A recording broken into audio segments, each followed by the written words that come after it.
reminds me, I should turn my sound off.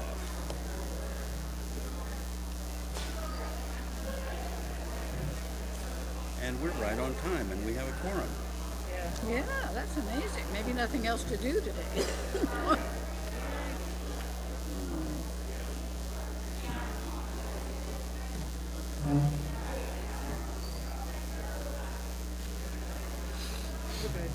Okay, mine says 1 o'clock, so I think I should start hitting the gavel. Didn't we have an agenda?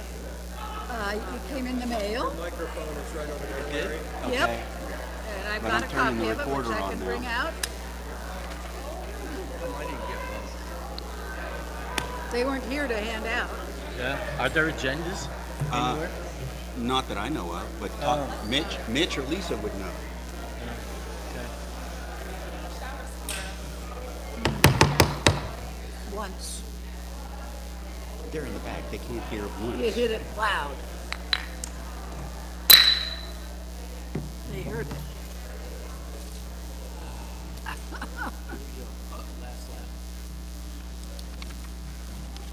Okay. By my watch, it's 1 o'clock, and time to start the AGM. Mostly I'll be reading from the script to make sure we do things properly.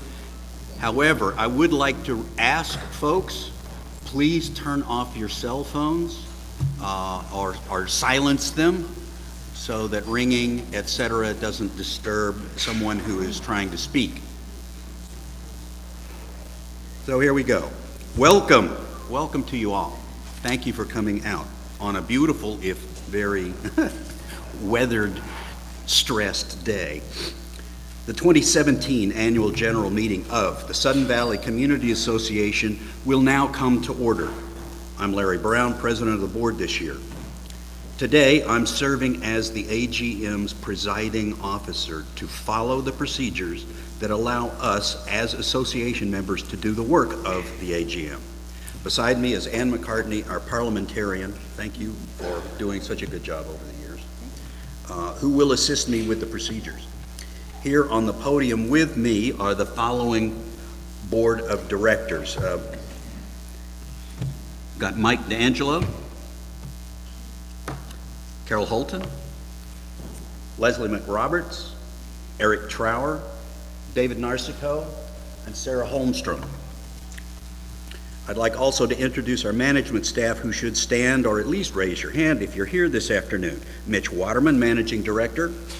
Lisa Letchworth, HR, Admin Services Manager, was here. Yep. Just raised it. Jennifer Speidel, Accounting Manager. In the back with baby in tow. Brian Krulak, Golf Director. Thanks, Brian. Shani Hines, our new and very competent Security and Compliance Manager. I want to remind the board and the members that this is a meeting of the general membership, not a meeting of the board of directors. We've placed the board members up front just so that the membership can see them, but they are participating here in the meeting as ordinary members of the Sudden Valley Community Association, unless they are giving a report or have been asked by the chair to respond to a particular question. Any directors wishing to speak will approach the floor microphone as any other association member does.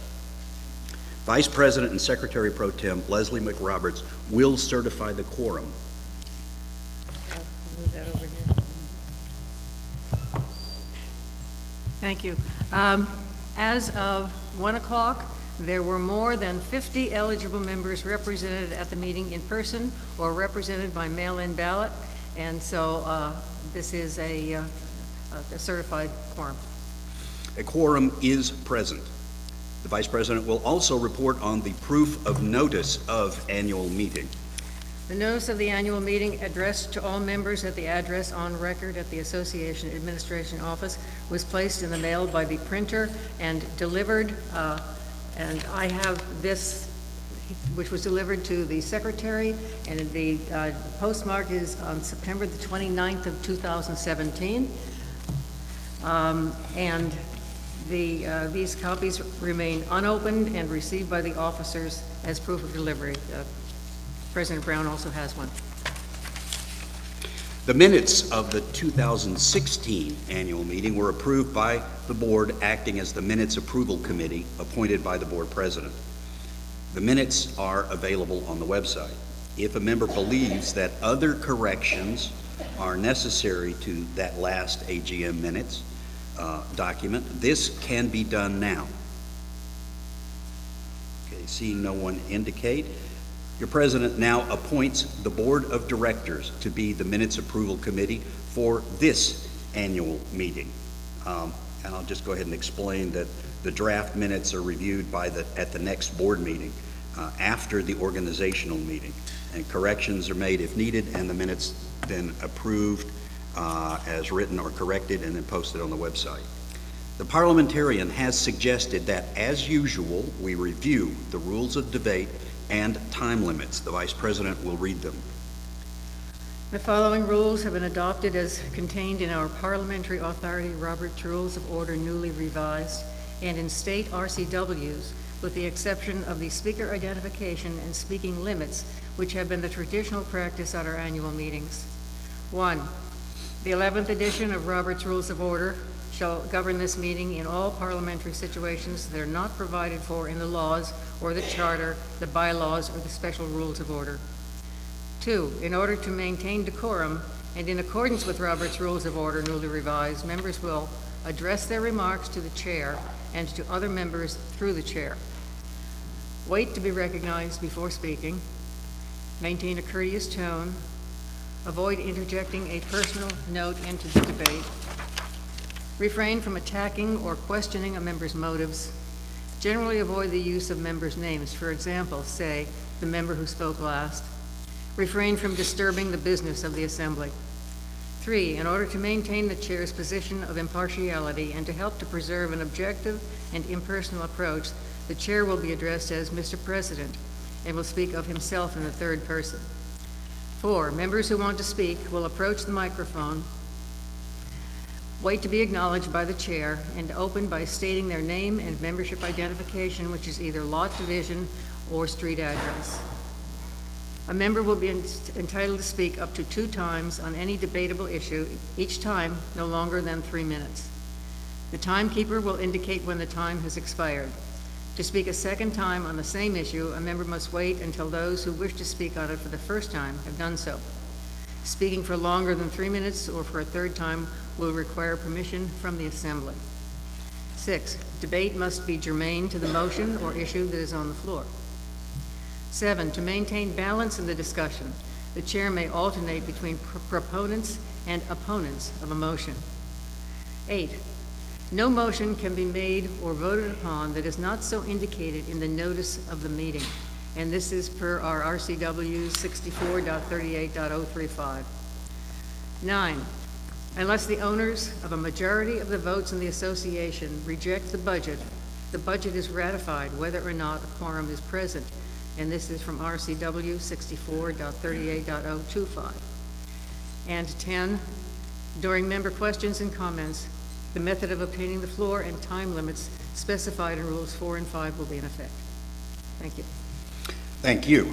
These are the rules that your president will hold all speakers to during the meeting.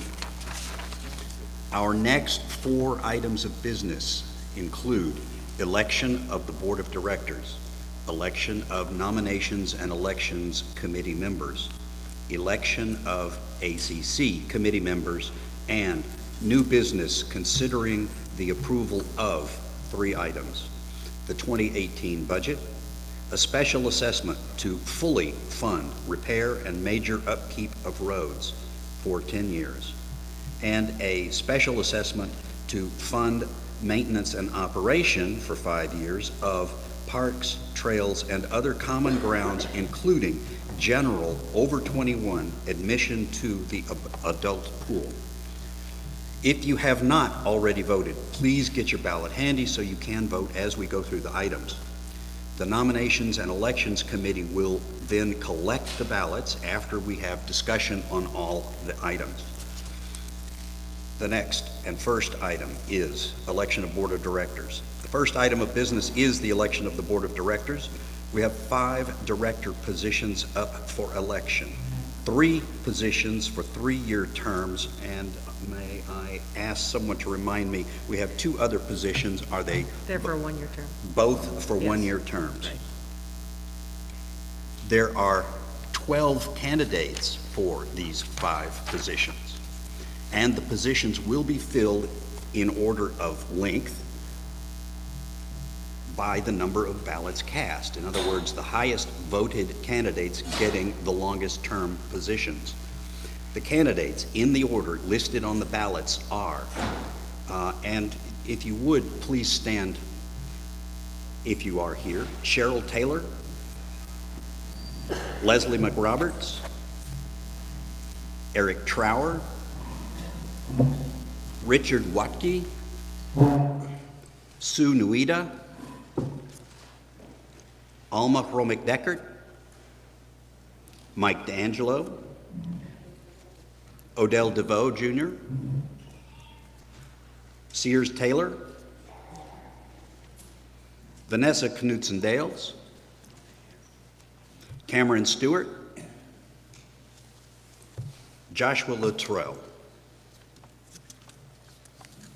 Because of bylaw requirement of submission of names of all eligible candidates at least 60 days prior to the annual meeting, that's Article 3, Section 3E, there will be no nominations from the floor. Each of the candidates has 2 minutes for remarks to the assembly. Will those who desire to make remarks please approach the podium, and we'll start in order of the list that I just read. So anyone who wishes to, please approach. Okay, so no one has approached, or is someone starting? Okay. Okay.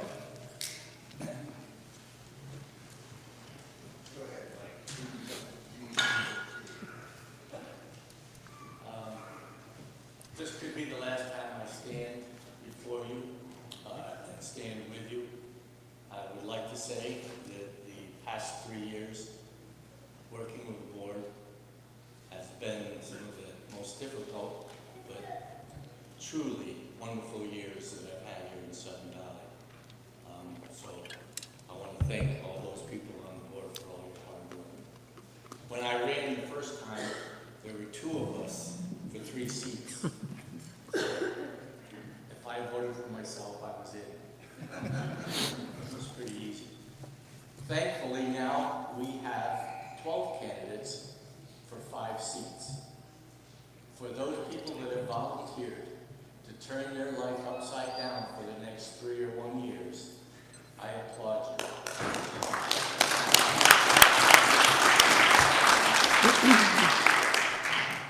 Be prepared. As my daughter says, be bright, be brief, be gone.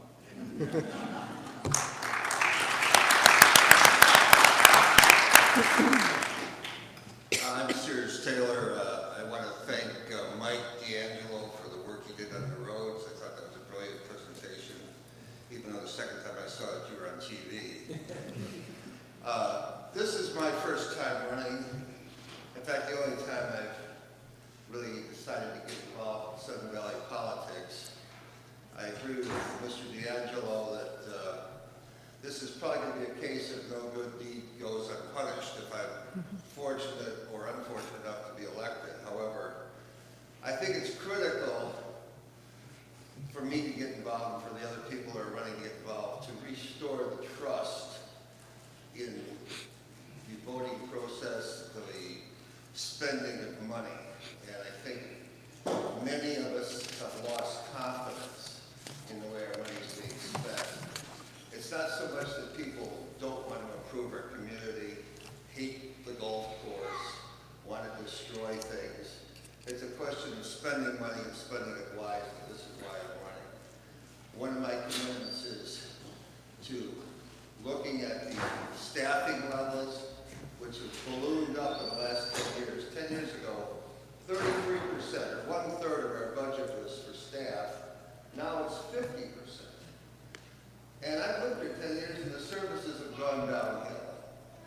The second issue I want to clarify, and the golf managers here, I love the golf course. I'm on my 6th lesson. I want to see it successful. But I also want to see it, I have a goal of eventually breaking even. And I think we have the people in place, Brian and Mike Field, the people to make that happen. The best success of any amenity here is for it to be break even or profitable. And lastly, I think that every spending commitment over $1,000 needs to have a thorough review. I mean, you have forming a large budget, millions of dollars, in the words of the great senator from Illinois, Everett Dirksen. It's really outdated now. He said $1 million here, $1 million there. Pretty soon we're talking about real money. $1,000 is a lot of money to me. Anyone who doesn't think that that's money, please bring it up to me. Use it by the hole or whatever. My point is, Sir, you've gone well over. okay, thank you very much. Sears Taylor, I hope you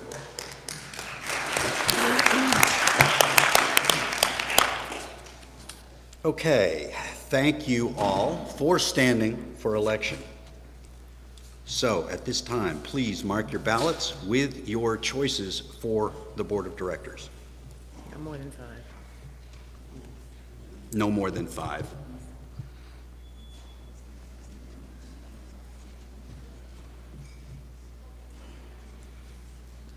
Okay.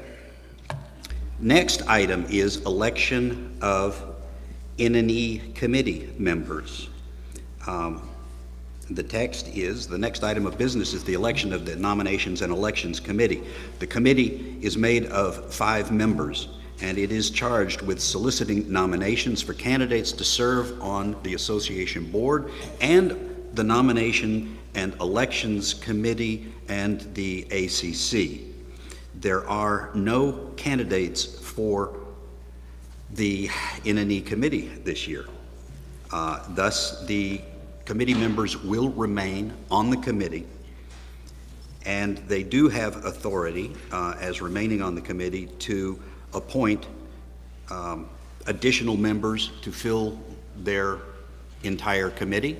So I encourage anyone who is interested in this and in the actual voting processes of the association to please speak with the chair of the committee, Linda Bradley. We will move on to election of ACC committee members.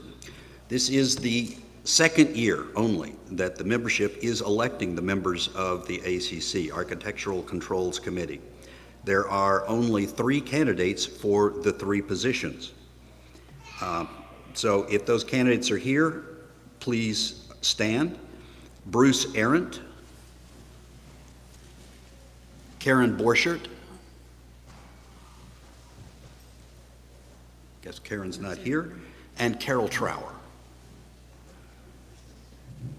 Not here. Okay. Each of those candidates has 2 minutes for remarks to the assembly. Are any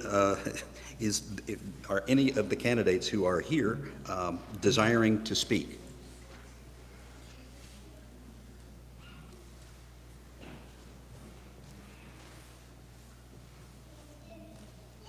Okay, since no one desires to speak, thank you all for standing for election. At this time, please mark your ballots with your choices for the ACC. And we'll move on to new business. The new business to come before the Assembly consists of 3 fiscal measures. You received the explanation of each of the measures in your elections packet, and you had the opportunity to attend town meetings on the measures and the supporting material. Today is the time for discussion of whether or not to pass the measures. This is not the time for questions about them. Remember, no motions or amendments are in order, as it is essential that those of you present and those voting by mail-in ballot are voting on the exact same measure.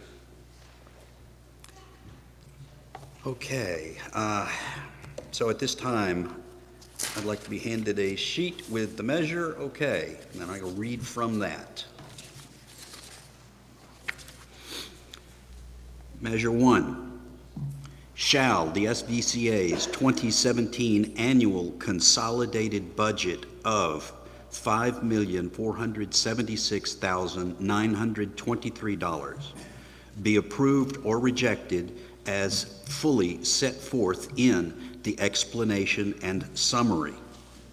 State law requires that the budget will be approved or ratified unless it's rejected by owners holding a majority of votes in the organization. That means there must be I don't know the exact number, but let's say It's approximately 3,150 properties, so it would be half of that. half of 3,150 would have to reject. We've never had that many people vote.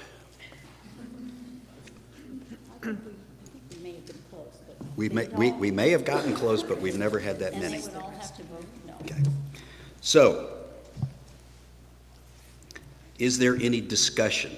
Remember, the comments are limited to 3 minutes and only about whether or not to vote for or against. And your name and location. Greta Copel, 185 Harborview Drive. Maybe this is more of a question, and maybe I can ask it later, but in 1 year ago, we voted on a budget that took money out of the roads and moved it into operating funds. Now, sorry, I haven't had a lot of time to research this and look into it, but it appears to me now we're trying to get more for roads with a special assessment, and I'm wondering if the money that went into operating got moved back into roads, and we have that money as well as the assessment, and I don't know if you can even answer that, but that is a concern of mine, that just a year ago, we were removing money from roads and putting it to operating, and now we're asking for more money for roads. Thank you. That question will be referred to our accounting staff, and they will provide you with an answer. Are there any other comments on the first motion? Hearing no further discussion, please mark your ballots regarding measure number 1. Measure number 2.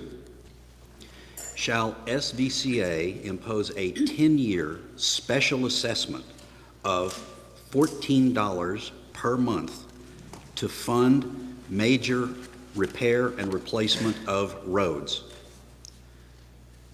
The vote required to approve this assessment is 60% of the members present in person or by mailed ballot. Is there any discussion of this measure? Seeing that there is no move for discussion, please mark your ballots regarding measure number 2. Measure number 3. Shall SVCA impose a 5-year special assessment of $4.74 per month per developed lot and $4.53 per month per vacant lot, with an annual 3% inflation escalation to be solely used to fund the maintenance and operation of parks, trails, common grounds, and the operation of the adult pool. The vote required to approve this assessment is 60% of the members present in person or by mailed ballot. Is there any discussion?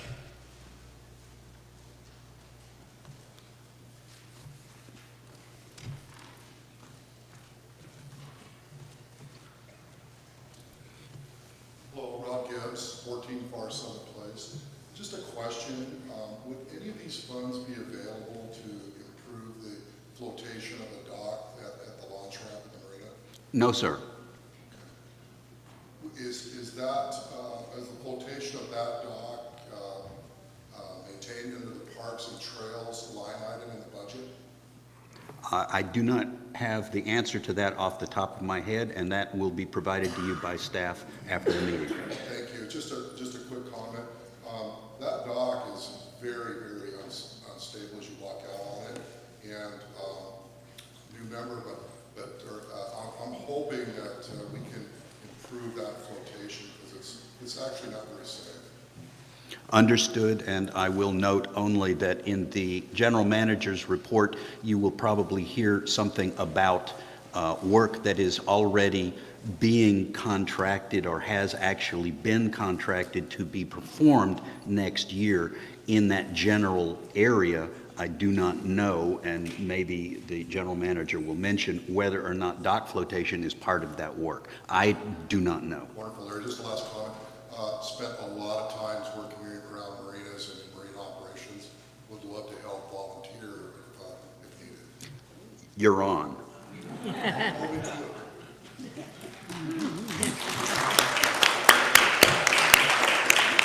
Sir, did you get that? No. Please repeat your name. Rob Gibbs, 14 Far Southern Place. Thank you, Rob. You asked.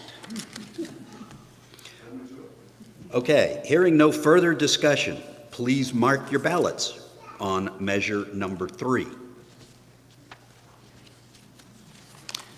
That concludes the 3 fiscal measures. By now, you have marked your ballots for the Board of Directors, the N&E Committee, and Architectural Controls Committee, and the 3 fiscal measures. Please hand your ballots to the election committee representatives who will now stand and circulate to gather those ballots. If there is any ballot, please raise your hand so that they know who to come to. I see one hand in the back.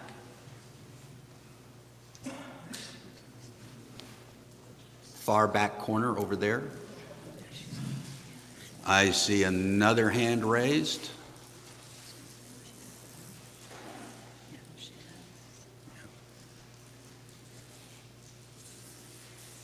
Are there any other ballots to collect?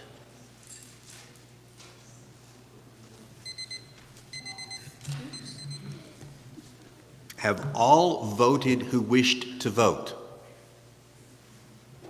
The polls are now closed on the elections and the measures. The N&E Committee will now count the ballots while we continue with the business of the annual meeting. Committee reports. Next, we'll have reports from committees. We should have had some copies of reports available. I'm not sure if they were made available. If not, they will be on the website.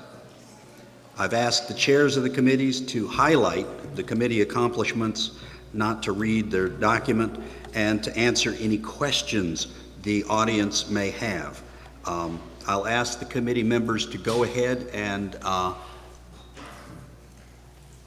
let's say stay where you're at as long as you've got a microphone. If you don't have a microphone, go to the podium. And that way we'll leave the podium free for questions that may come up. The time limit for each report, including questions, is 10 minutes unless extended by an affirmative vote of 2/3 of the assembly. Okay. We'll start with Architectural Control Committee. And Rich is not here for medical reasons. Is there someone standing in for his place? All right, then we'll let the Architectural Control Committee report stand as submitted. Long-range planning, and I am the chair of that. The Long-Range Planning Committee this year really was deferred because we did long-range planning all spring. That led to a 20-year plan that the community declined to support. So we went back to the table amongst those, not just the planning committee, but basically the board and the engineers, and sharpened our pencils again and took another look. So rather than having a emergency road plan as part of the special proposal this summer, we had a fully funded 10-year plan, fully funded as required by our restrictive covenants. The reason that had not been fully funded in the past is only because it's only within the last 5 years that we've come to realize as an association that the roads are not just the asphalt that your tire hits. The roads are everything underneath, including and especially including the culverts, which after 45, 50 years had become rotten and started to collapse, and also the ditches and swales along the side, including the culverts under individual driveways, many of which have over the decades not been cleared as the restrictive covenants require, had therefore allowed water to gather and seep under the road bed and rot out some of the roads faster than the rest of the roads were rotting out. So those two aspects had not ever, until the last 5 years, even been considered, much less funded. Now, with the proposal on the ballot, they are in fact fully funded. That includes the funding that was approved at the special general meeting in 2016. With regard to the Parks and Trails aspect that was drawn up last year, that did move forward, and that also was the basis of the proposal that you have before you for the special assessment Parks and Trails. The other thing that was implemented this year by the board was a recommendation for a committee, and so that committee has now been formed and is quite active, has already had 2, I believe, very successful, well-attended events, and in part to raise funds for further improvement of the parks, and we're going to work that through. And for the first time, we have, well, actually I'll say the second year in a row, we have a parks budget. Last year's budget was pretty minimal. This coming budget, if the measure passes, it's going to be much better, not as much as we need. We have 21 parks that are named. We have trails that had been built years ago, some of which have disappeared. We have trails that have been created by the deer and have then been taken over by people and have not been maintained. We have a lot of work to do in that regard. The marina, some work is being done on the marina, as you'll hear from the GM's report, but there is a whole lot more. I'll just mention very quickly, in looking at the dog park, the marina park, the county has indicated that they are interested in doing some restoration work in that area. And so we've started working with the county to find out what it is they think they would like to do and to educate them on what we would like to do to better preserve that park. And obtain some additional funding, although they will not pay for the whole thing. They will only pay for some of it, and we will have to be contributing the rest, as well as ongoing operations and maintenance. So that's pretty much it for long-range planning. We've spent a lot of time this year doing long-range planning, and as I said, you're all part of the history of that. So that's it for that committee report. Emergency Preparedness Committee. As submitted, take questions. Hey, Mike? Mike? Mike the mic. Yes. All right, the report as submitted. Are there any questions about emergency preparedness, the committee itself, or some of its ad hoc arms, which is CERT, Community Emergency Response Team, Beacon? That's a communications effort as far as when we have an emergency here, and you need to get in touch with somebody, we will have stations set, well, we're working towards this, stations set up throughout the valley where you could come down, you could find out what's going on in the rest of the county, the rest of the community, and you can also inform us as to what's going on with you. Sudden Valley Amateur Radio Club, they meet monthly, and they every Monday or every Sunday in the evening, they have a radio call. CERT also has a radio call at 7:45. SVARC is at 8 and 8:10. ACS is the Amateur Communication System. In the case of an emergency, they would be deployed by the fire chief to do the same thing as incident command set up in the fire station. So basically, we're trying to get all our bases covered. Does anyone have any questions? Anyone like to volunteer? Oh, that was a volunteer, because you didn't raise your hand when I said questions.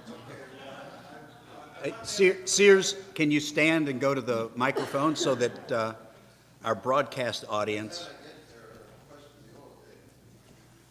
Sears Taylor, 22 Windward Drive.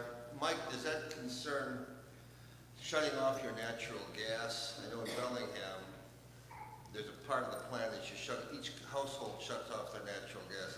I don't know how to shut my gas off in my house. Is that a case, shutting off gas in case of earthquakes part of this? Yes, that would be part of it, and we have a safety fair in May, I think this year, Penny, 19th, the 19th, and those kinds of questions, and or the handle that you can get to do that will be available at the safety fair.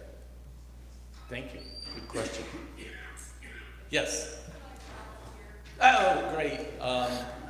Let me grab a piece of paper. Are there any other questions? Please come to the podium. And I know you've been, but give us your name and number. It's just protocol. That's because you just want to really get it for the volunteer, right? 14 Far Summit Place, Rob Getz. Just a quick question. Where is a copy of the report available? Is that on the website or? No? I'm sorry, which report? The emergency planning. The emergency planning report. All of the documents that are part of today's meeting will be posted to the website. They're probably not there yet since we haven't finished the meeting, but they will be up very soon. Cool. Thank you.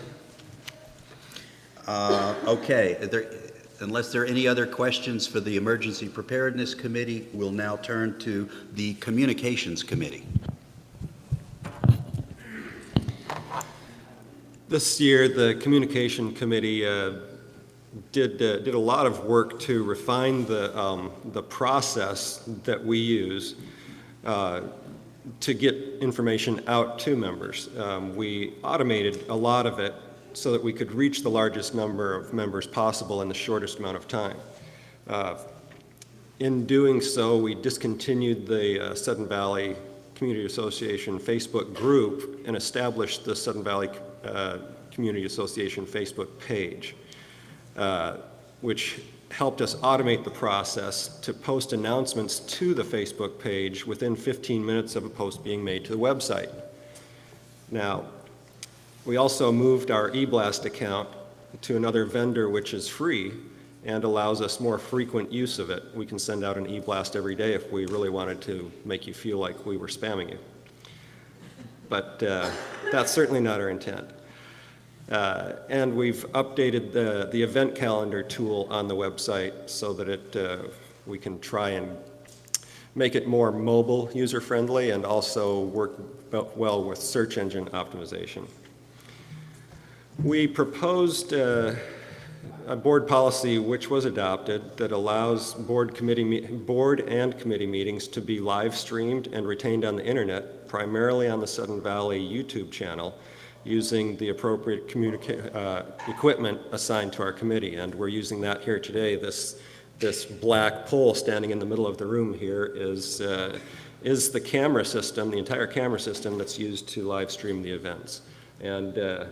And I've enlisted Brent over here to actually do the video production, and you can see that he is working hard at that right now. We also produced multiple town halls and have begun broadcasting video of those. There's a lot to be done in this next year in the Communication Committee. A lot of people, the volunteers, are very involved in actually doing work instead of just sitting in meetings and talking about it. And so that's really exciting. So good luck to the Communication Committee next year. And whether I'm elected or not, I'll continue doing what I'm doing. So thank you.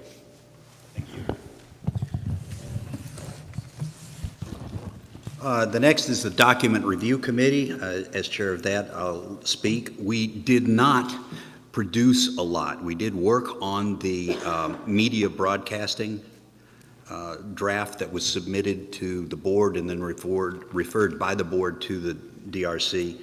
We worked on that, put it back to the board passed it.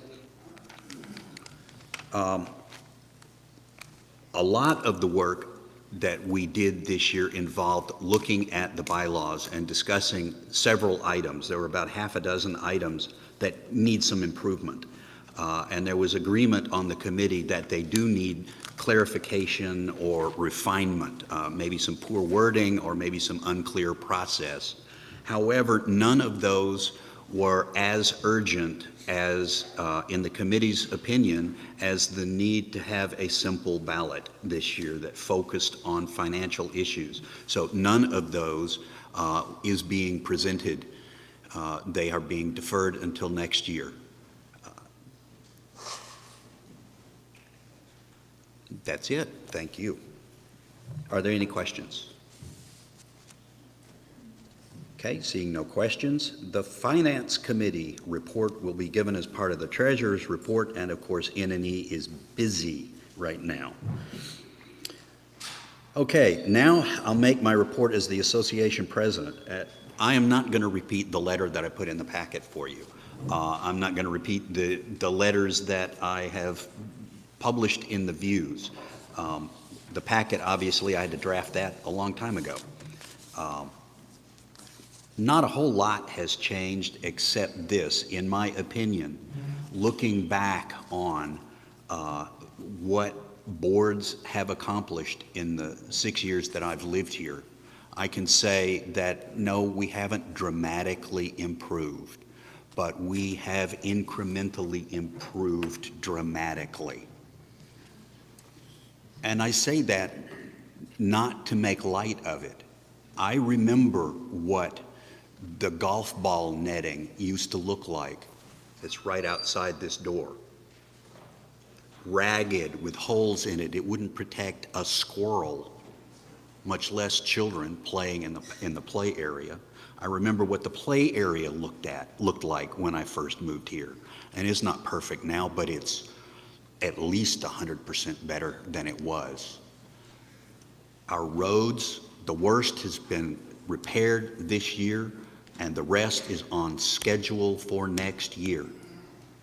Then we have to get into a regular maintenance schedule. We are now having to deal more and more with forestry issues. We knew a few years ago that this was an important matter. Our forest is the filter for the drinking water we use. The water pipe for our water district is basically right off of AMPM Beach.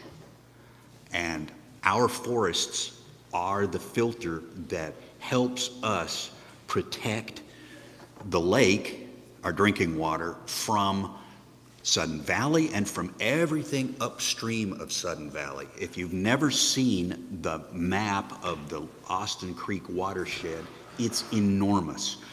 The campground, the parks, the forested land that mountain bikers use back on Galbraith, and on and on. Lookout Mountain, that whole park area, all of that comes through Sudden Valley. And we've managed to keep that in pretty darn good shape. It's equivalent, the pollution output there is equivalent to Smith Creek, which is the other, only the other of the two major inputs into the lake, Austin Creek and Smith Creek. Smith Creek is directly across the lake. It's essentially considered clean, and our lake, our water from Austin Creek is also essentially considered clean. But our forests need some attention now. The weather has been changing. Whatever your beliefs about climate change, we've experienced heat stress, drought, and an accumulation of debris over the last few years, and the debris goes back decades, and we are going to need to do something about that. And there's no money to do that. We'll have to get some outside funding, and we will have to have volunteer support to help us address that issue, to maintain a healthy forest that is not subject to a forest fire, which, thank goodness, we have not had in our area, but 2 summers ago, we had a couple of fires that were pretty darn close. And we don't need that. We don't want it. So the long and the short of it is we've got a bunch of things done. Nowhere near what I had hoped we could do, but it's very clear that the community wants to take a slow, cautious approach to anything. So that's what we are going to be doing, no matter what the outcome of this vote is today. We're going to be going slow and cautious and careful. I want to again thank everyone, and I did put this in one of my letters. Thank you for the opportunity to serve. It's humbling to speak for and work for a community that is almost the size of Burlington. It means a lot to me personally that I've been given this responsibility, and I appreciate it. Thank you very much.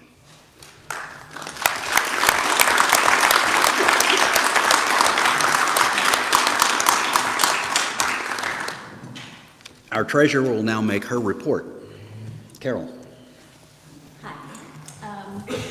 This is a 4-page report, so I'm not going to read it to you because there's a lot of numbers in the report, kind of boring to hear about.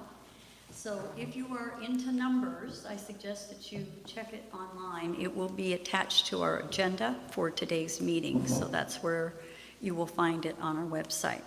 But I'm going to cover a few things of importance that occurred this year. The first thing is we finally settled the lawsuit for Barn 7.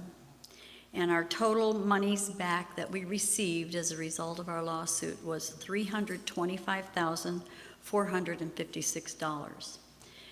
The amounts were put back into the funds out of which we had expenses for the building. There were a lot of expenses that came out of the near collapse. Well, it was actually, we considered it a collapse. There was a lot of inspection work that had to be done. We had to have a proof of loss. But the good news is we were able to demolish the building, and we now have a safe environment on that footprint for now. Collections are still very good for our community. We finished so far this year, we are at 96.4%. And I will tell you that that is considered extremely healthy for our type of association. So we're very pleased about that. And by the way, our budget is predicated on a 93% collection rate, so we are trying to be very conservative, and of course anything additional that we're able to collect, because we're at a higher collection rate, will only benefit us and will put additional money available to us for additional things to be done. We received a clean audit for 2016. Our independent auditors said that we essentially have the controls in place that will allow us to function properly and protect the board against the board and the association from fraud, theft, or misuse of funds. So this is probably one of the the cleanest audits we've had in a number of years. We started pretty much in the hole in 2014, and we've just continued to improve. That was another thing that the auditors were very pleased about, was that we continue to improve year after year. The only thing that is their caveat in all of this is that we continue to significantly underfund all of the items on our reserve study. We have a lot of items that still are not going to be repaired or replaced. I was going to say when they come due, many have already come due years ago, and we still cannot get to all of them, and it just gets worse every year. So the reserve study this year is going to be updated. Normally, we do an on-site reserve study update every 3 years. That was done, that larger reserve study was done last year. However, some significant changes have occurred this year, a couple of which were the demolition of the rotunda and of Barn 7. And so we have asked our reserve study consultants to do an off-site update, which just means that we're going to work with them to adjust it to reflect the current situation that we have in Sudden Valley. They will still do another, or we will have a consultant do another on-site at the 3-year level. But in the meantime, we wanted to give those who are going to be on the Finance Committee next year and on the board a better groundwork for what kinds of spending they're going to have to engage in. Again, this is a very difficult process each year to look at, you know, many, many items that need help, and only a small fraction of them are getting attention each year. We had a number of SURF projects that we did this year, and you'll be able to actually see the full list of them on the study. One of the things that we did this year is when we had the revitalization fail at the SGM in May, a couple of people on the Finance Committee, these are our SURF managers. Now, SURF stands, for those who don't know, Capital Repairs and Replacement Reserve Fund, and we just call it CRRRF, or SURF for short. We have 2 individuals who spent a great deal of time on looking at our reserve study, looking at the revitalization. Though it did not pass, there were clearly a number of things that have a time clock on them. And if we do not give attention to them, we will lose them, and we will have no further choice as to whether or not we can keep them or not. And those items were called out by them, and they looked for a plan as to how we could address those most urgent issues. The first was the marina standpipe and gangways. So the standpipe is a fire suppression system for the marina that if we fail to put one in sometime within the next year or so, we could potentially lose the ability by the county to operate our marina. So, Fire district. Oh, the fire district, sorry. I thought it was the county fire district. It's the fire district, okay. They are requiring, the fire marshal is requiring that we put this in, and for actually all marinas, and we're probably one of the few that has not yet received our orders, but it's coming. The gangways, I think were spoken to earlier, and I think Mitch may have some more information about those. Those also are going to be replaced. Soft armoring for the marina. So the spit is man-made. I don't know how many of you know that, but that's how we were able to create a wet slip out of our marina. And because the breakwater has failed, we are now losing soil, eroding into Lake Whatcom. So the soft armoring is the opportunity to shore that up and to protect it against erosion, and also to provide a more eco-friendly environment for our wildlife. Barn 6 demolition. This barn is the one that's over there, the one that's still standing. That is a miracle that it's still standing. It looks pretty bad. But this is where we store all of our snow removal equipment and supplies, and it is, even though it's standing, it is practically useless because of the leaky roof and the collection of water on the floor. So this was another part of the project that they put together, which was to demolish that barn and put in what's called a sprung-type structure. This is the manufacturer's name, but it's sort of a temporary tent-like affair that has roll-up doors and lights and all the things necessary, but it's a lot less expensive than actually building a structure. The beauty of having something like that is that we can demolish Barn 6, put it up on the Barn 6 footprint, and then once we are able to mitigate the Area Z soil contamination issue, we can move it over to Area Z and have it serve the same purpose. So we felt that that was a good decision. And then the last thing was to do both pools. Both pools are way past due for repair and replacement of their liners, their decks, and also they have to be made ADA compliant. So all of these things, in addition to a project manager to manage them all, was a recommendation by these SURF managers. And this was approved by the Finance Committee and the board.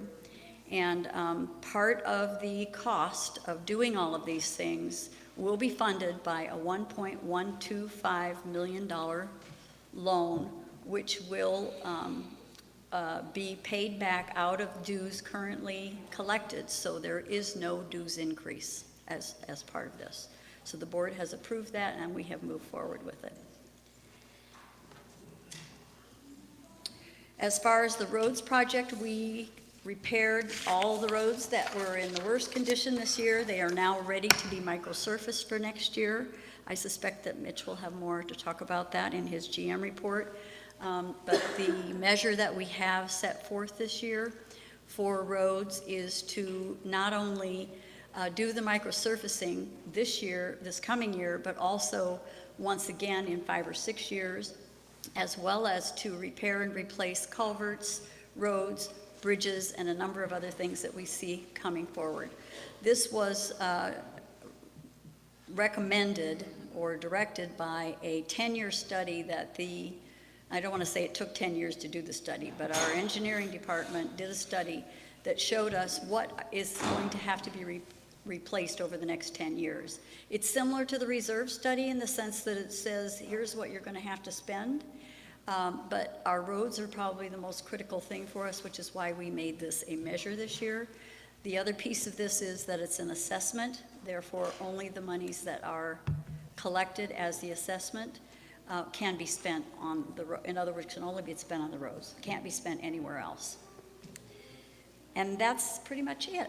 Are there any questions regarding the Treasurer's report or the Finance Committee's? Yes. We need a microphone. No, could you just go ahead and grab this, or, thank you, Clyde. Thanks, Clive. Greta Kokel, 185 Harborview Drive. This question is about the budget, so I don't know if you can answer that. The one we just voted on. It says that roads budget includes a minimum of $102,000 roughly for, because of the special general meeting, we voted that in last year. But I'm kind of wondering where that shows up on this budget, because it looks like the special assessment income listed here is way more than that. It looks like that's the one we're voting on right now. Is that correct? The $491,000? Okay, because then it looks like to me that 100,000 would probably be more like in where it says dues income. If that's correct. Yeah, don't. Thank you. Greta, it's always nice to see you annually. So, I know you are. So Greta, the answer is that when the membership voted the special assessment a year and a half ago, so that's in the capital budget now. So the $102,000 is part of the existing capital roads budget, not part of the increase. The capital isn't listed right here. Is it dues, 606? All right. Dues income? So, no, so forecast beginning, let's see, surf and roads, it's part of this. It's part of the 1.295. Yeah, but it's part of the 606,000? That's correct. Okay, thank you. You're welcome. Are there any other questions? Okay, seeing there are no other questions, Mr. Waterman will give the GM's report.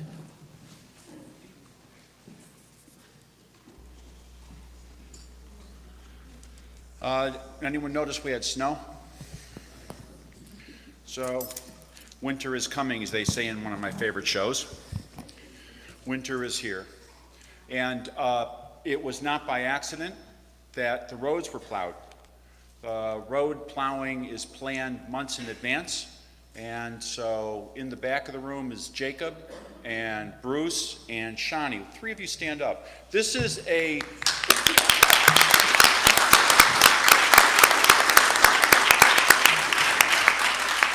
planning for snow plowing and planning to transition our trucks, which we view as Tonka trucks. They're multi-purpose. They have one purpose in the summer, different purpose in the winter. We buy the same vehicles and we adapt them and modify them with components. So in the summer they can do one job, and then we use the same vehicles in the winter time. They slowly sequence those vehicles out as the weather changes, have them prepped and ready. They were staged. 3 o'clock in the morning, my phone went off. Pager, who carries a pager? My phone went off, and they were mobilized their staff, and were here and plowing roads immediately. They didn't miss a beat, and this is what they do, and they do it very well. Questions that were asked before I started. Greta, where are you? There you are. Greta, you asked about the funds on the road fund. A number of years ago, when the culverts were first discovered to be in incredibly very bad shape, 12% of operations money was transferred into roads. It was taken out of operations and put into roads to generate $1 million to pay for that first big thrust of culvert repair in 13 and 14, I believe. 14 and 15. 14, 15. We took 6% of that money back last year and put it back into operations. Does that answer your question? I'm sorry, what did you put back? We put 6% back. Okay? 6%. We left 6% transferred permanently into roads, and we took 6% back. What we discovered when we transferred from EMB to self-management, EMB told us that we had $500,000 in operations money when we took over. And it took us almost over a year before we discovered we didn't have $500,000 in operations cash, we had $138,000. So that's why it took so long to recover. We were told we had one sum of money, we didn't. We had another sum. Now we know. So that was that. Now on our future volunteer, Mr. Gibbs. Your new name, let me welcome you to that. The answer is no. The flotation devices are not part of the scope of work. However, I would like to have this conversation with you and discuss it. Okay? I believe those are the questions that were asked. Okay, so let me talk about the general manager. Oh, stay on that, the first picture. Go back. Or not. Or not. Okay. I got to tell you, we live in a beautiful place. Can we all agree on that? Can we all agree this place is just rock beautiful? Okay. Let's talk about highlights. Area Z wetlands. Does everyone here know where Area Z is? It's our maintenance yard. For 25 years, there's been a contamination issue at Area Z. It predates all of us. It's a fuel issue having to do with tanks, below ground tanks, above grade tanks. Okay, and then man-made wetlands that were created because we were putting soil in different places. This year, the Army Corps of Engineers, we were able to get the Army Corps to agree that of the 7 wetlands, 5 of them were man-made, and they are not wetlands of the United States. And then the Department of Ecology agreed, in permanent, that issue is now solved. That's over. So now we have the contamination issue below that. We have now identified where the contamination is and what the levels are. When our last samples were just recently taken, the samples came back at 0.65 milligrams per liter. Just going to throw a bunch of numbers at you. 0.65 milligrams per liter. The release level for clean is 0.5. When they ran the sample through a filter, it came back at 0.3. Of the 4 times that the Department of Ecology has been asked to release an area as clean, 2 or 50% of the time they've accepted that sample analysis. We have now paid, the board approved additional funds to go forward to the Department of Ecology and have our environmental analysts say, we can show that this area is at 0.3 milligrams per liter for water contamination, and we should have no further action, and that's what we're now requesting. Worst case scenario to the association is it could cost us $100,000. Worst case scenario if they say no. Best case scenario, what we're paying plus another $15,000 to $20,000 and we're done. Keep your fingers crossed. This 25-year problem, I think, is about done. As Carol said, the Barn 7 insurance claim is done. What that told us is maintain your buildings. If we had been maintaining these buildings all these years, we would have gotten a new building, but we haven't been maintaining our building.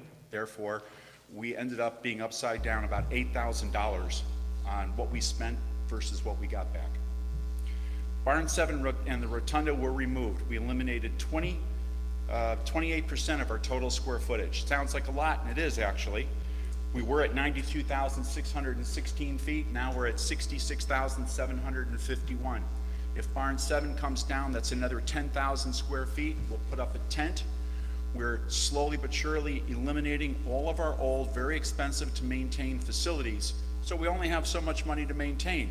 If you got $5 to maintain, and you have a $30 problem when we started, now we have a smaller problem to solve. So we're able to start stretching our dollars and putting them more appropriately into places where we can target our funds. But we have decreased our footprint and our old buildings. This year we initiated 7 new culvert repair and replacement designs. We do that every year. We've done it now for 5 years. You design in year 1 and you construct the following year. This year we initiated 7 new designs. We'll correct in 18. And then for this year, we started and completed our roads work. I'll get into some specifics. The new creek that's outside here, daylighting 19A, this big new open creek. And we finished 5 culvert repair and replacement projects this year. We have contracts for rebuilding the marina. As Carol said, the Spit, both pools, we have issued those contracts. They are signed. We have completed the loan on it. The projects have been authorized.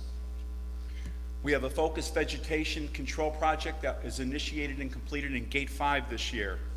Gate X, we don't have a Gate X, but we're not sure exactly where we're going to do this next year. I'll get into that, but it's based upon a step where our maintenance people go into an area and they take out the foliage and overgrowth over the trees and the culverts and clear the area out so we reduce our ice impact in the winter. Our water flow is increased in the summer and the winter. That's the whole idea. Next page.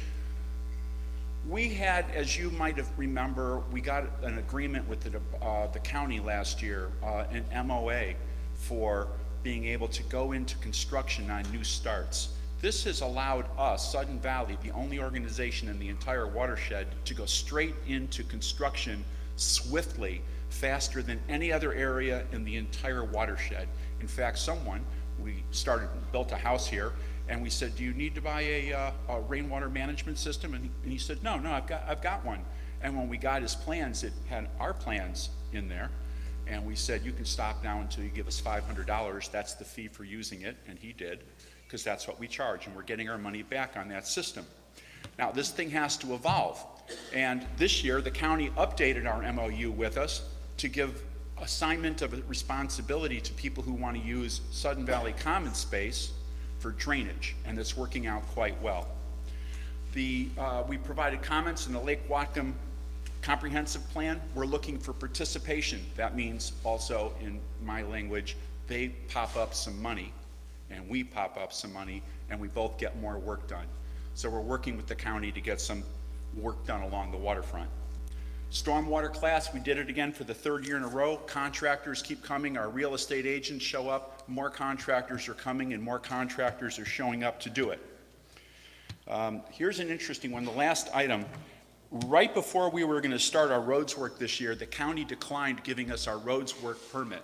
They did it within days of when the work was going to start. That was an interesting aspect to us because we viewed the work as maintenance, they viewed the work as construction. So we came to an agreement. How about we set up an appeal? We'll do an appeal on the project. You give us the permit to go forward, tell us what your requirements are. We'll start, we'll do the job, and when we finish, we'll do the appeal. And the county said, you have a deal.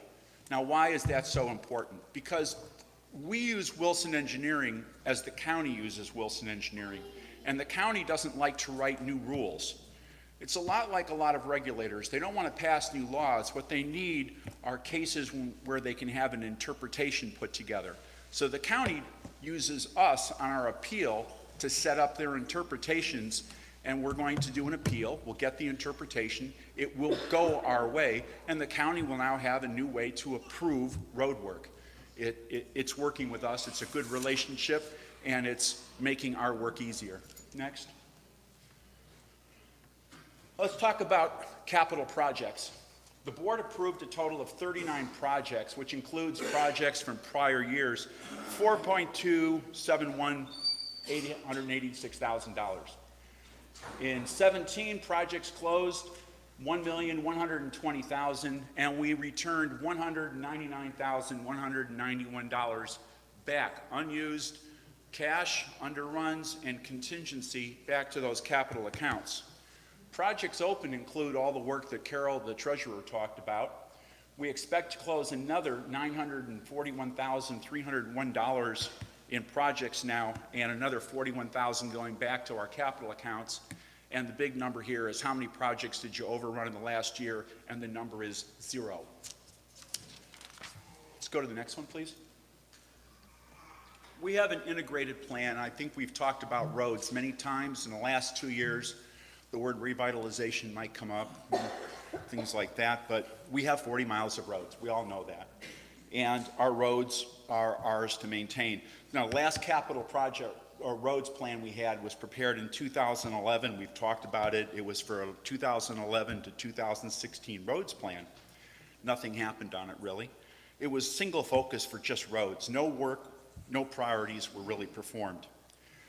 2016 SGM approved funds for equipment and annual maintenance. Greta, that's the $102,000 that you asked about, and that work has now been going on for 2 years. We have almost completed, and have not yet completed, we're using a draft of a new integrated plan, a 2017 roads and culvert plan. Let's put culverts and roads into one plan so we're not digging up the road to put in a road and coming back the following year to dig it up and repair the culvert. Seems like we should go ahead and streamline, put those together, make it one plan.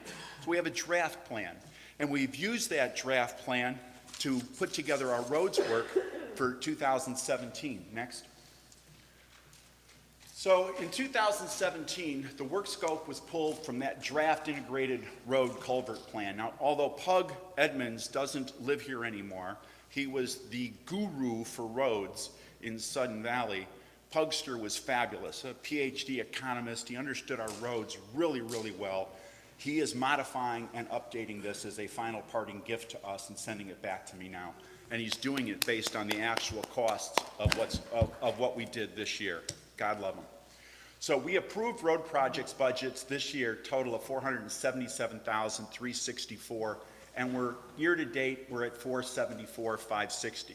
So we're just shy of how much money's been authorized. Remember, I talked about that appeal. So we have $1,800 that we're also holding out now to do this appeal with the county. When we finish this, we want our road work in Sudden Valley to be viewed as maintenance, not construction.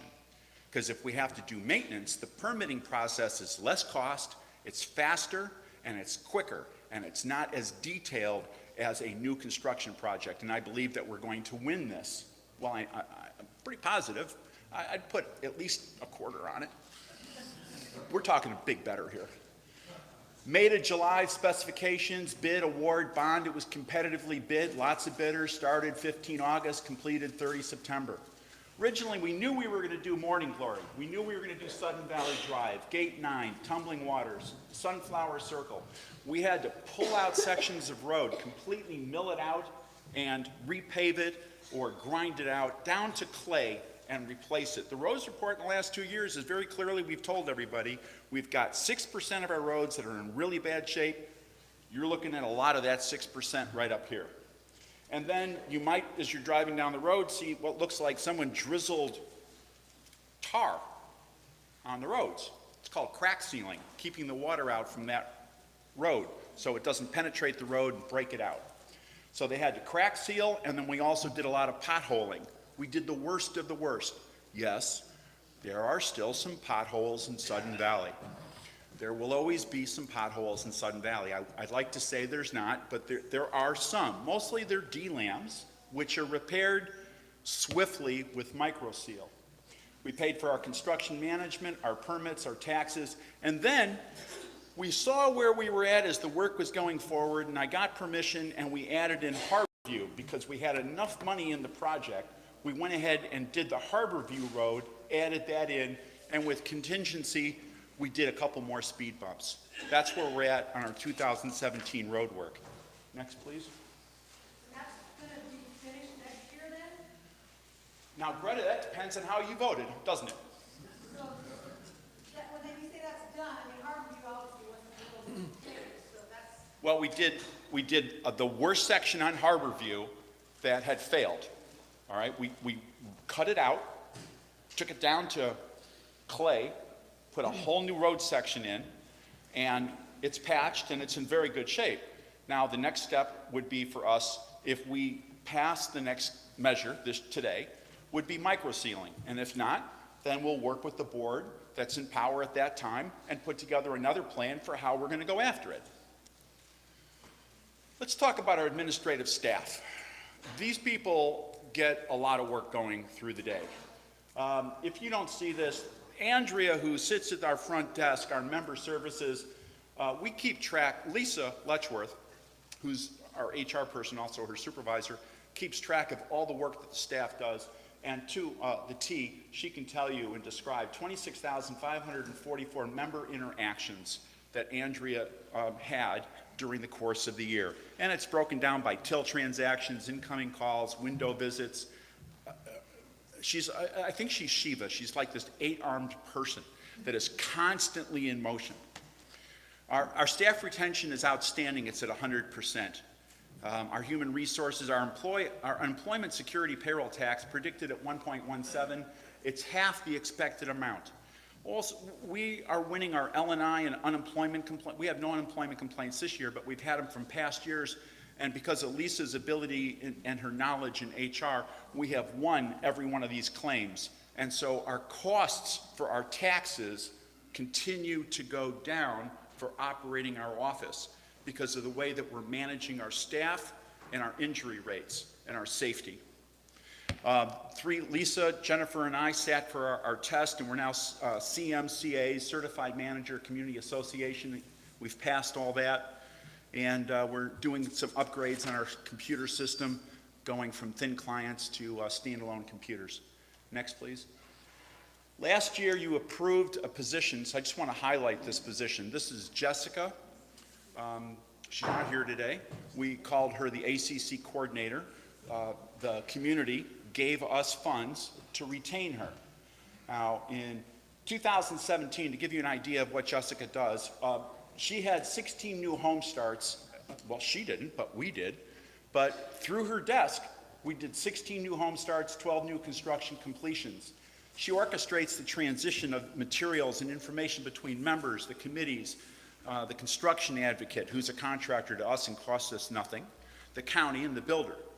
She processed a total of 290 non-construction ACC requests that went to the committee, and the committee had 262 approvals and 28 deferrals or declinations, and that's a paperwork-intense activity that not everyone is happy when they get that declination, and it's her job to work it. Along with that, she also has to do the non-ACC permitting actions, which included encroachment permits to do work on Sudden Valley or go through our property, and 103 hazard tree requests.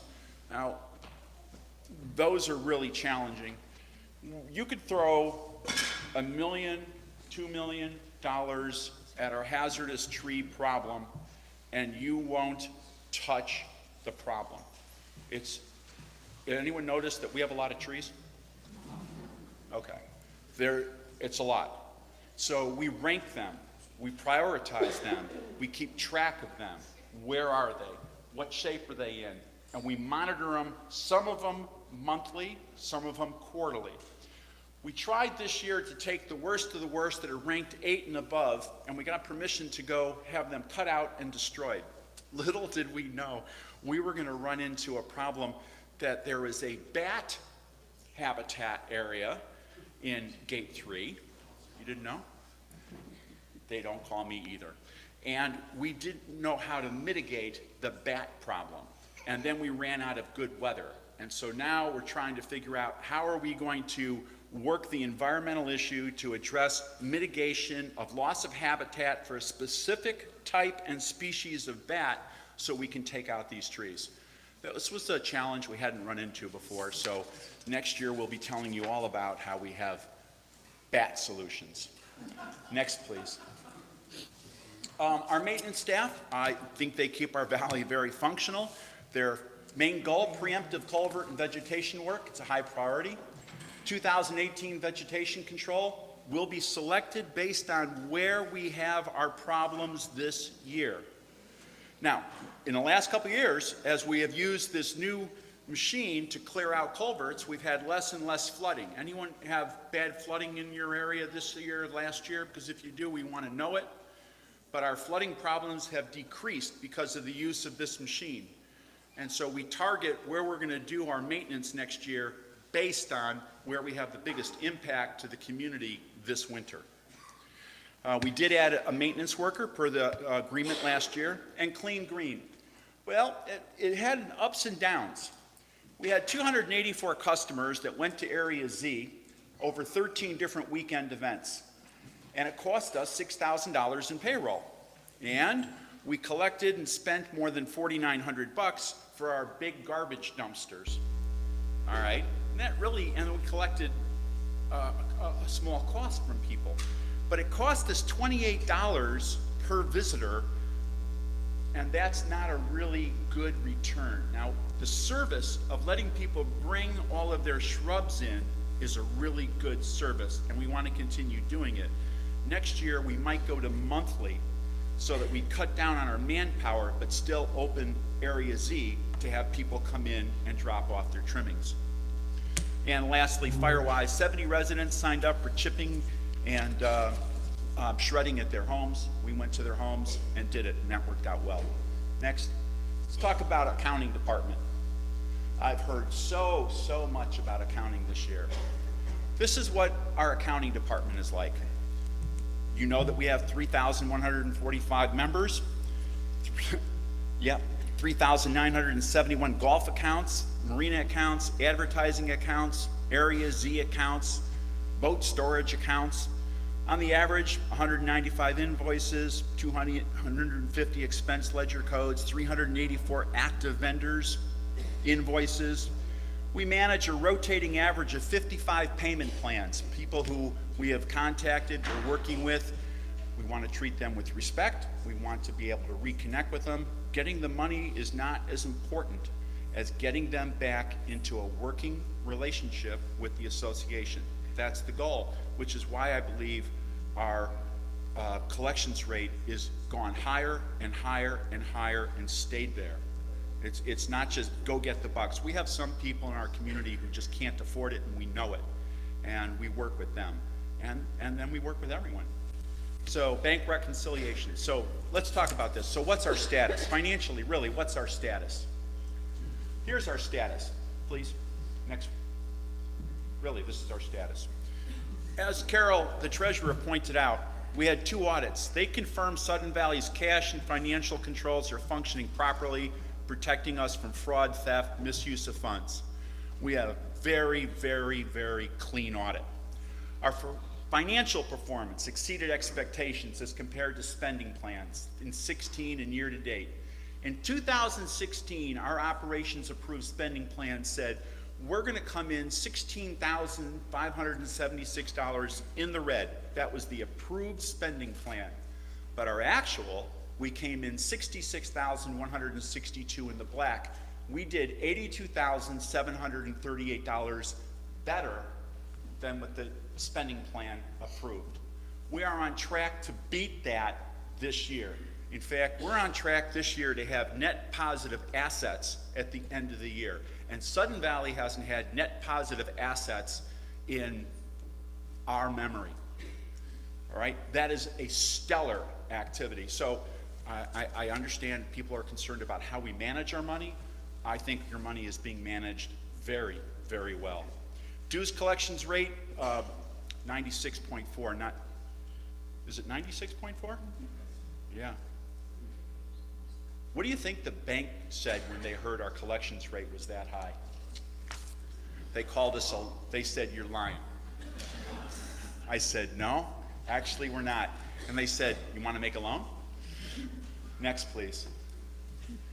Safety, security, compliance. We have a new safety, security, compliance person, Shani. You met her, or she was introduced earlier today. She's been working on a continued relationship working with the county, Department of Emergency Management, new volunteer management center, which is coming up, Red Cross, and Lake Water Management District, who we're trying to partner with for grants.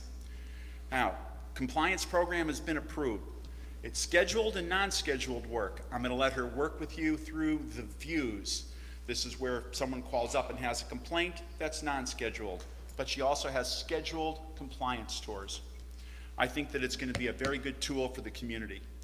We have really worked hard to improve the link between the construction consultant, the county, and compliance.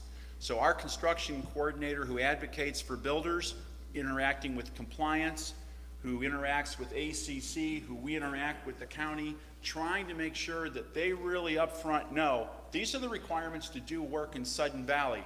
Please work with it.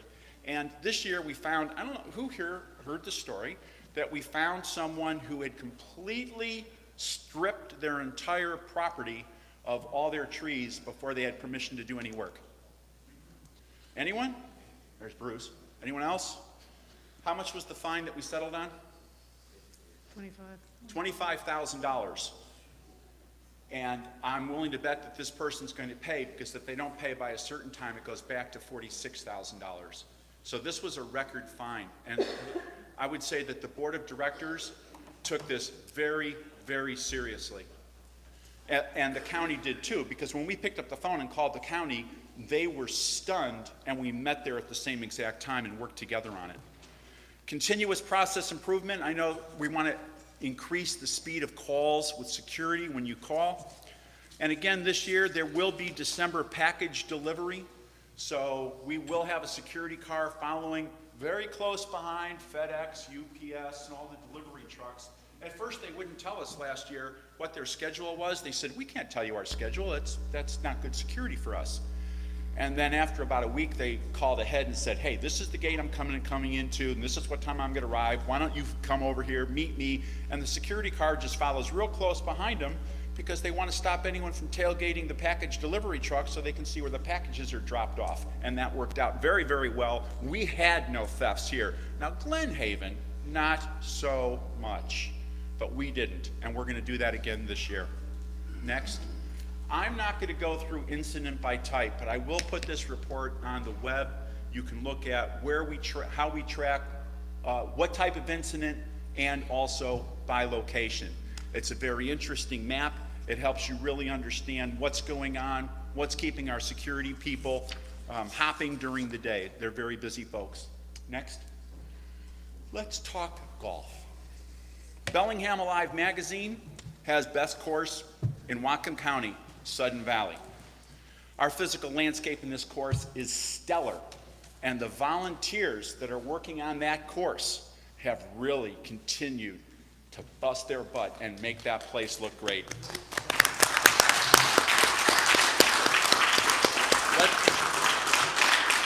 Let's talk numbers, all right? Everyone's saying, you know, the golf course, the golf course, the golf course. Okay, let's talk numbers. The golf course cost Sudden Valley $31,000 in 2015. In 16, it's on track to lose $46,000 in 17. It represents an average cost over 3 years of $9.95 per year per lot, or 83 cents a month to residents. Now, there are a couple realtors that you might all know, so I would suggest this. Why don't you ask a realtor how much your property gets in value for 83 cents a month for having a golf course here? Because that's what you're getting, and that's what it cost us. And those are audited numbers, so if anyone would like to say that's not true, we would be very happy to have a very public debate with them. Hands down, no question. Golf is seasonal. It has its issues. When the document was sent out for this year's AGM, golf was projected to have an $85,000, was it 85? Approximate. Loss.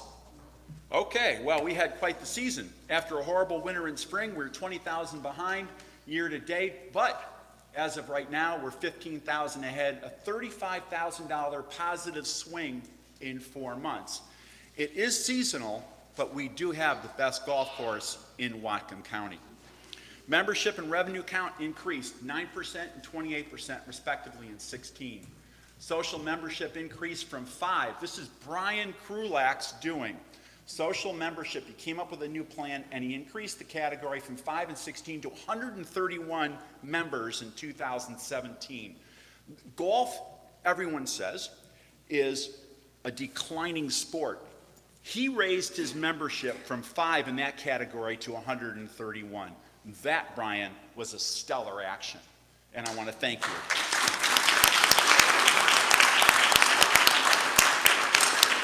Next, please. So let's just talk about our management issues and options. Southern Court, who knows where Southern Court is? A number of us. It has its issues. Almost a vertical road getting into Southern Court. It's not a great road. If you come back through Gate 5, it is a dangerous, treacherous road in the winter. You want to get to Southern Court. We have not a lot of members that live there, but they're members and they live there. And that road is a little bit dangerous in the winter. We've had some rock slides. We hired a contractor to come in and do the job, do an assessment. Did one, did another. Third one, I went to go listen to him tell us what we were going to, they thought, and he said, well, you know, I really walked the entire property this time, and I said, thank you very much, and canceled the project on the spot. Because if this is the third time that you've just done an assessment telling us how you're going to fix this problem, and you just walked the job for the first time and scaled that area, you're not the contractor we're doing business with, canceled it, I'm looking for a new contractor, because I'm not going to accept that kind of work from somebody. So we're going to have to delay that. The adult pool, good seasonal weather, we kept it open an extra 2 weeks, and we wanted to showcase it to members. Did anyone here want to be able to say that they used any time in those 2 weeks in the pool? No? Oh, use it all the time. Today's a great day to swim. Okay. Condo Association. We in the association management have been working with the condo presidents for the last 2 years, meeting with them, trying to draw a relationship between the 9 condo associations and the association management together so we can understand their issues, our issues, and work together a lot closer so we can address their concerns. Our security cameras did catch one person this year, arrested him. We put up an award, stole a piece of art from the hallway in the clubhouse. It was really cute to see. And a lot of people went on Facebook, like 100 or 50 within hours. And yeah, we found him, and he paid the artist for the money, and he paid us back for the reward money that we paid out. Rainwater flooding in neighborhoods, less than 16 than it was in 15. Golf operations, I think Brian is aggressively managing this. And summer employees, it's a problem for us. We hired them, they quit right away. Why? Because they don't have to work that hard and they make the same money flipping burgers. And so it's a challenge for us. So more senior temporary employees hired, they quit. Staffing shortage in the summer, it constantly hammers us. We spend a lot of time trying to hire them, get them trained, and they see the job, and then they say, hey, buddy, you can get a job over here at McDonald's, and you can make the same amount of money, and they just don't show up the next day. And that happened to us several times. We're projecting a good outcome this year with Area Z. We believe that we're going to win the issue on Area Z, and that puts that 25-year problem to rest. Now, I will speak for my entire staff and say thank you very much for the support that we have gotten from you over the course of the years. And this year has been it's been a tough year. It's been a real tough year for us. Do you have any questions?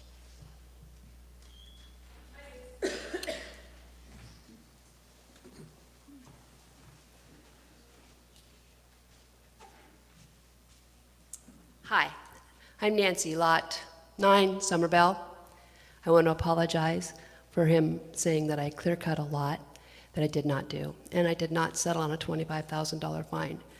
This whole thing has been a horrible process, and I would like to know how you got the information and can say that I did settle when it has not been settled, and I'm sorry to say that I did cut down trees without the ACC. It was a very daunting process. I was working with the office staff the entire time, got misinformation continuously. I wanted to let you know that the county did apologize for how I got into this mess, and the tree guy apologized for how I got into this mess.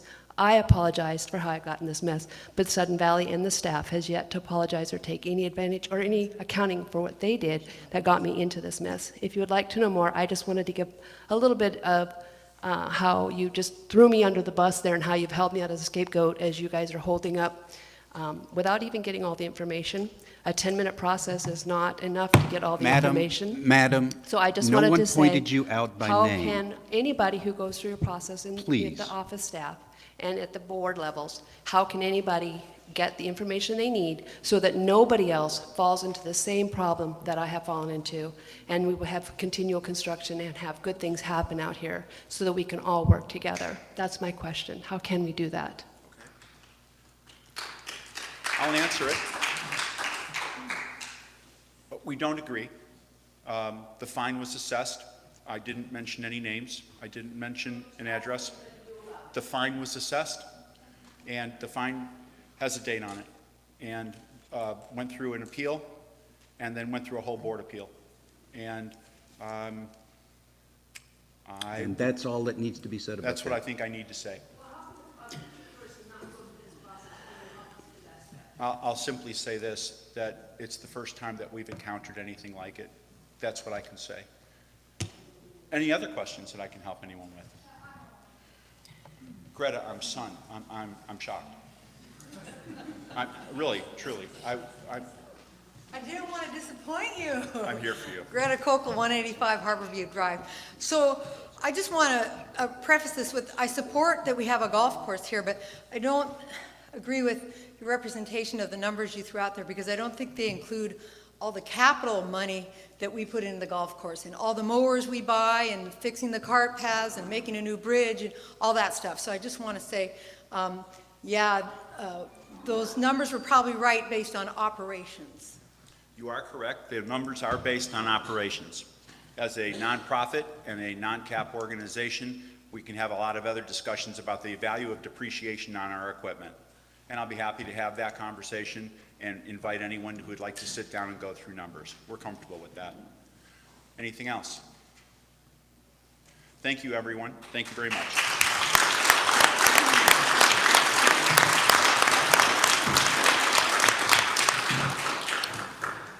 And now is the appropriate time for property owner comments. Remember, your comments are limited to 3 minutes. Please approach the microphone for recognition. State your name, division and lot, or street address. The secretary will keep a list of the topics and concerns raised. This summary of topics and concerns will be an addendum to the minutes of this meeting. Remember, however, that no business that was not in the notice of the annual meeting can be conducted to protect the rights of the absentees who would have only been notified of the business on the notice as described. So anyone who wishes to have an additional comment, please approach the microphone. John Jocelyn, 10 Jubilee Lane. Point of clarification, and it's really no big deal. The standpipe that you guys are talking about that's being required is actually required by the Whatcom County Fire Marshal, not the local fire district. Just want to make sure you guys knew that. Don't blame Chief Ralston, he's a good guy. Oh, no, it's not. Thank you for that clarification.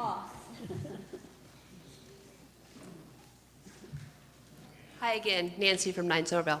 I'm just wondering, I heard that the pools were being paid for and repaired, and the monies from our dues are going for those repairs to help pay back that loan, which I think is awesome and amazing. But since our dues are going towards that, will we ever be allowed then to use the pool like due-paying members used to got to do? I'm just curious if there's that process being put in place. Just to clarify, the 5-year proposal that is in the ballot measure, as I mentioned, does include unlimited access without additional fee to the adult pool. So that's anyone over 21, because that is an area where alcohol could be consumed. So it's restricted only to members over 21. There has been a fee in the past, and the intent, should the measure pass, is that there will no longer be a fee other than like a $5 card access or whatever kind of control access device we have to implement to permit users to get in and out of that area, which we had only a couple of years ago been told to fence off better to protect children. Well, what about the other pools for the children who are in the community? Or is anything being put into place so that they'll have access to being able to swim and use the facilities without additional fees? And right now, the pools are operated by the Y, and what our dues pays for is just the capital related to the pool, the ownership of the pool itself. All of the operating expenses are covered by Y membership dues. So that would be the lifeguards, the chemicals, the heating, et cetera, et cetera, et cetera. Correct. All of those expenses are not in your dues, and so you must pay for those through your Y membership. And I understand that's that, the current system. I heard the treasurer say that the dues are going to is what's going to be used. The monies that you guys are collecting, or we're collecting from the dues, are going to go used to be paid back the loan that we're taking out to repair the pools. So as dues-paying members, we're all paying for pools that we don't have access to unless we belong to the Y, which means that children can't be in the pools, or friends and family can't have a pool party, or all the other uses you normally do when you're paying for a pool. And I'm just curious if there's anything in the works so that in the future we can have the pools back like we had in the past. Well, I can only repeat, the dues only pays for the capital aspect of the pools. The operational expenses are not in the dues. So the money that is planned to be spent on the pool is for capital expenses, improving the facilities. It has nothing to do with the actual operating expenses. So no one's dues is going to operating expenses, and so there is no ability to give away operating access to the pools. At this time, are there any other questions? Yes, ma'am. Diane Riley, 39 Green Hill. I just wanted to say thank you to the board.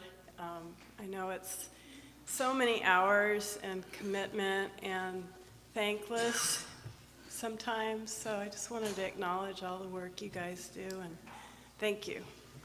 Thank you, ma'am.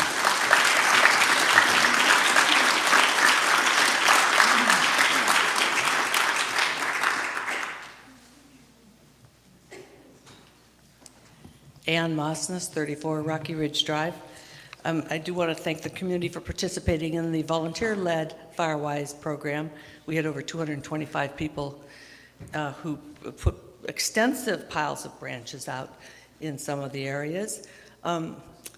So we are a previously logged region, and the density here has not been really managed well. I think we can all acknowledge that. So I'm wondering if there's any kind of program going forward that would be reducing density, particularly in our common areas, you know, roadsides. We did have a logger who took out trees at no cost, because then he took the trees to sawmills, I think. So rather than saying, well, we have, you know, potentially $1 million or $2 million worth of of tree removal that probably should be undertaken. And as we know, these 125 or 150-foot trees can go right across a property and go into take out a neighbor's house. So we all really have an obligation to look at density on our own lots too. The county, with its less restrictive tree removal program, allows about 85% of a lot to be cleared of trees. So I'm just wondering if there's any kind of plan going forward for removal of trees on the commons. I understand that we have the bat problem in my neighborhood. We could put up condos for the bats. But just no, I'm not joking. I think they live in my attic. Because I hear them. No, I'm not. But just saying, just to go ahead and have, a real thoughtfully planned out reduction of the fire risk here and the risk of falling trees. To me, safety should be our #1 priority over everything. Thank you. Thank you for your comments. I will respond to the questions. My understanding of the county lot coverage is that it is far greater than was just stated, but that's only my recollection and memory. And so with regard to the remainder of the suggestion that there be a program, whatever we do, we will be doing in conjunction with the county. We have to, because we are within what is known as the Lake Whatcom watershed. All of the areas that drain into Lake Whatcom are drinking water. Whatever we do is controlled first and foremost by the county's rules and regulations protecting the watershed, and the county is required to handle that very strictly by the state, because the state is very strictly required to repair the impairment of the lake water that has been found many years ago by the United States EPA. So the EPA tells the state to follow certain rules and regulations and procedures, and right now that says there are 50 years to clean the lake. The state requires the county to do certain things to protect the lake. The county then passes that on to every property owner in the watershed. Right now, we are still blessed with the ability to still build homes on vacant lots. In other parts of the watershed, it's known as Rural 5, which means you can't build a house on a lot less than 5 acres in size. And that was an increase that they imposed, I believe, at the end of 2013. It went into effect in 2014. Perhaps it was the end of 2012, I forget. It was several years back. So there is not much freedom that we have at all to operate independently, and thus we have to operate cooperatively with the county. We work with them on the Lake Whatcom Policy Group, which is the Water District, Sudden Valley, City of Bellingham, and the county sitting together talking about issues related to pollution and invasive species, which is a problem, obviously. If you get clams of the wrong species in the water, then the water pipes that we depend on become clogged, and it costs a lot of money to clean up. So the county council has surface water work sessions on a fairly regular basis. It was one of those where they approved our rainwater management plan a couple of years back and agreed to enter into an agreement with Sudden Valley.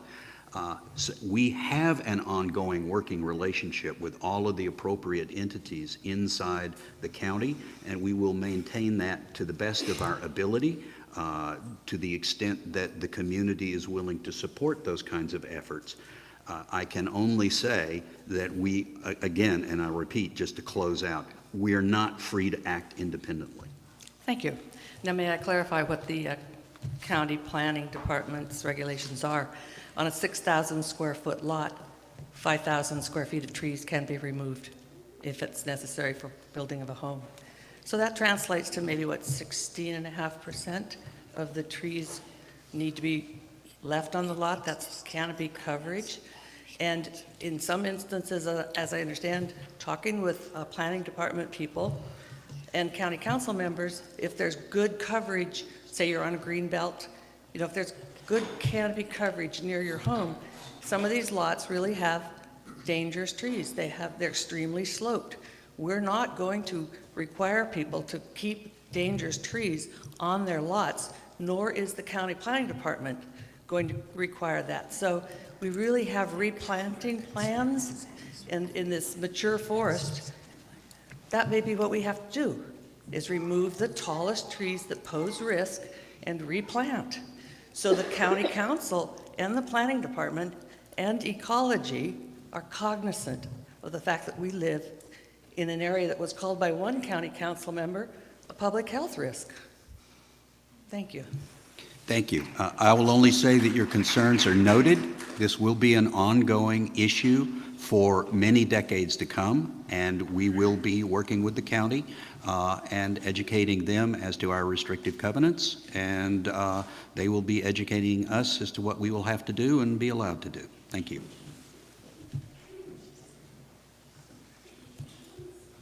Chris Weitzel, 24 Summit. Thank you, board. Thank you, candidates. Thank you, all the volunteers. Do we have a microphone? Oh. Yeah. If I can't see it without my glasses. Okay. Speak into it, because I'm not hearing I speak very softly, apparently. There you go. Most of you know me. Most of you know that I've got a very long history here. I'm very proud to call Sudden Valley my home. Have been discouraged over the recent past with the mean dialogue going back and forth, not just one way, it was going back and forth.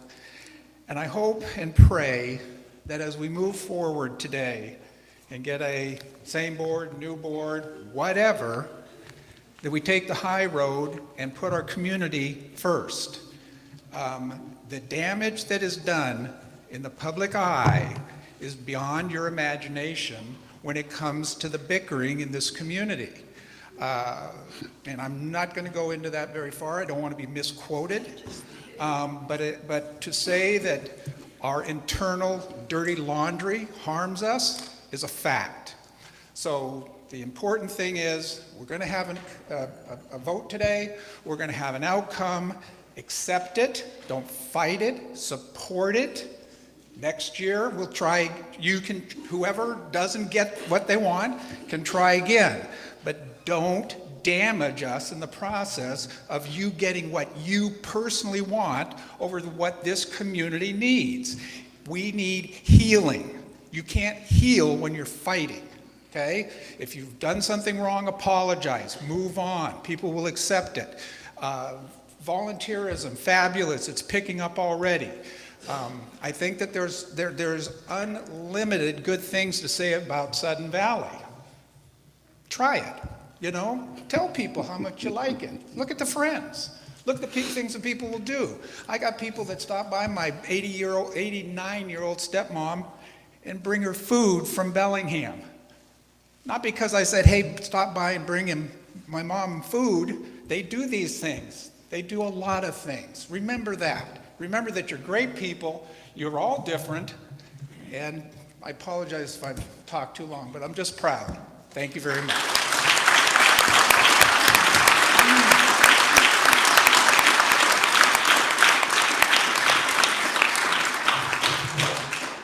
Thank you, sir. Are there any further community comments? Do we have election results? All right. So, as the script says, the representative of the Nominations and Elections Committee will now place the results on the screen.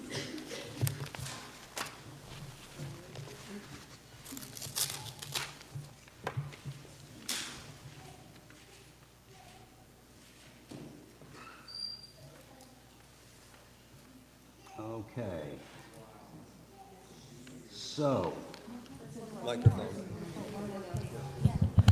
this is kind of confusing. I'm going to have to look at it for a second. All right, it looks like there is only, oh, there's another page. Okay, all right. Well then, go ahead and show the next page and then go back to this page. It should either be the tab or the, oh, okay, all right. So we have a computer problem. It won't go back. So we'll just read off looks like by total. Eric Trower receives a 3-year term with 675 votes. Leslie McRoberts receives a 3-year term with 651 votes. Mike D'Angelo receives a 3-year term with 560 votes. Odell DeVoe receives a 1-year term with 523 votes.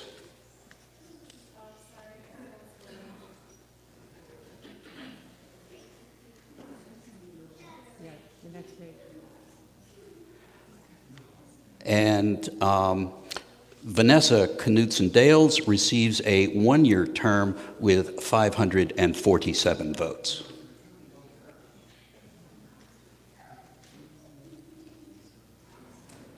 On the ACC, of course, the 3 candidates all won, 3-year terms.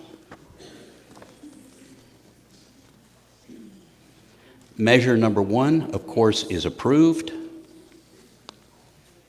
Very difficult to achieve unapproval. Measure number 2 does not pass. It did not reach 60%. Measure number 2 was the 10-year roads assessment. Measure number 3, the 5-year park assessment, does not pass. It did not achieve 60%.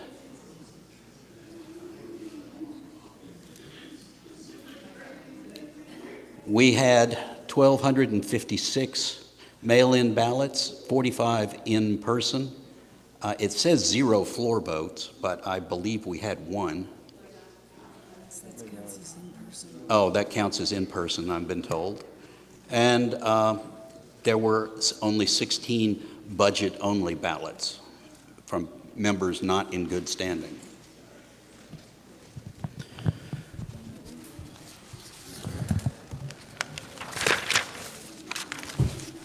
I can only say this is a very interesting result, given how many times people said the most important things in the valley are roads, parks, and trails. At this time, are there any announcements? Seeing no announcements, I will announce that an open organizational meeting of the new board will be held immediately following the adjournment of the AGM in the multipurpose room downstairs. The business of the annual meeting having been completed, the meeting is adjourned. Thank you all for coming.